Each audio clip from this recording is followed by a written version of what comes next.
কলাইয়ের পাঁপড় খসমস খসমস করছি খুব, খেতেও মজা হবে। কিরকম তাহলে বোঝেন?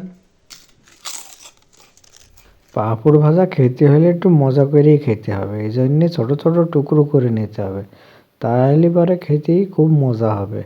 তো ছোটো করার জন্যে মনে করেন প্রথমে একটা রুটিকে 2 ভাগ করলাম, আবার ওই হাফ রুটিকে আরেক ভাগ করব, তাহলে একটা রুটিকে 4 ভাগ করলেই মচমচা করে ভাজা যাবে, অল্প তেলেই ভাজা যাবে ডুবো ডুবো করে। এই জন্যে এই কৌশলটা অবলম্বন করলাম। কেমন হয়েছে বন্ধুরা কৌশলটা বলুন তো? তো যাই হোক, এখন আপনাদেরকে ভেজে দেখাবো পাঁপড়। তো দেখুন কীরকমভাবে ভাজি।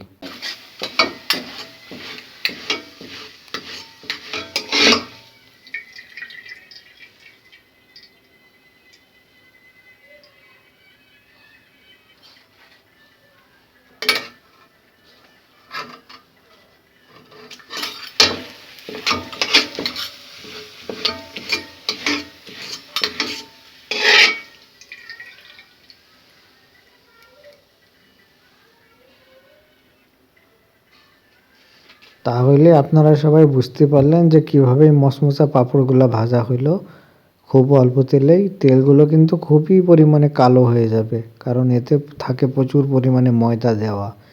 এই কারণে যতই তেল দেন না কেন আপনার তেল একেবারে কালা কুচকুচা হয়ে যাবে। দিনে খেতে মজা কত কলাইয়ের পাঁপড়।